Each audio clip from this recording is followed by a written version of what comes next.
Ada 3 cara ampunan itu kita peroleh. Masih ingat? Pertama adalah untuk dosa syirik. Dosa syirik itu diampuni, dan dosa besar itu bisa diampuni dengan cara taubat atau istighfar. Jadi dosa besar termasuk dosa syirik itu bisa diampuni dengan cara bertaubat atau istighfar. Karena taubat itu pasti harus istighfar. Kemudian yang kedua, jika dosa itu adalah dosa kecil, maka ampunannya bisa dengan amal soleh. Jadi amal soleh itu salah satu cara untuk menggugurkan dosa. Salah satu cara menggapai ampunan Allah. Contohnya adalah berwudu. Saat kita berwudu, amal soleh bukan? Amal soleh. Saat kita berwudu, maka pada saat itu dosa-dosa itu khorojat khotoyahu, maka dosa-dosanya akan keluar min tahti atfarihi, dari ujung-ujung kukunya, ma'a akhiri qatril ma', bersama dengan tetesan air yang terakhir. Disitulah para ulama memakruhkan handuk pada saat selepas wudu. Tidak haram ya, makruh. Kenapa? Karena Nabi menyebutkan dosa-dosanya akan mengalir bersama dengan tetesan air yang terakhir min tahti atfarihi, dari ujung-ujung jemarinya. Itu amal soleh wudu. Contoh lagi amal soleh yang lain apa? Misalnya puasa. Nabi menyebutkan barang siapa yang puasa, misalnya puasa, beliau ditanya tentang puasa Arafah atau puasa Asyura. Jawaban beliau apa? Yukaffirus sanatal madiyah, menghapus dosa setahun yang lalu.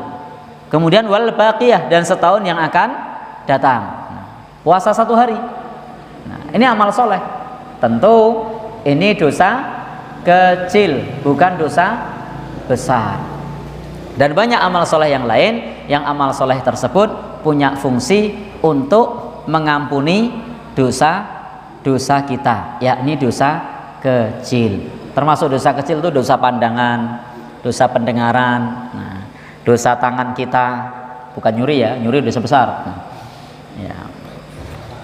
Maka itu dosa yang bisa diampuni dengan amal soleh. Innal hasanat yudhibnas sayyiat, kebaikan itu akan menghapus keburukan. Wa atbi'is sayyi'atal hasanata tamhuha, ikutilah perbuatan yang buruk dengan perbuatan yang baik, karena perbuatan baik akan menghapus perbuatan yang buruk. Baik, cara ampunan yang ketiga itu adalah jaga tauhid. Maksudnya jaga tauhid apa? Jangan pernah syirik. Karena kalau kita tidak syirik, pada saatnya nanti di akhirat la yakhlut finnar, tidak akan kekal di dalam neraka. Karena yang kekal di dalam neraka itu adalah orang-orang yang berbuat syirik.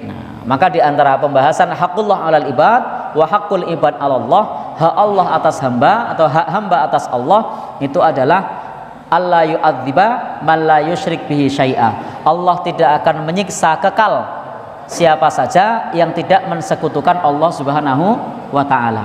Maka Imam Az-Zahabi di dalam kitab Al-Kabair menyebutkan bahwa seseorang yang tidak memiliki dosa syirik itu masih punya peluang masuk surga wa in udziba, meskipun dia disiksa. Tetapi ingat, tahta masyiatillah, yang dikehendaki oleh Allah. Maka kalau kemudian kita tidak syirik, maka diampuni setelah disiksa, menebus dosanya. Nah, kira-kira kita mau milih jalan ampunan yang mana? Taubat, amal soleh, atau yang ketiga, yang penting tidak syirik. Ini bahaya ini, karena semua maksiat diterjang.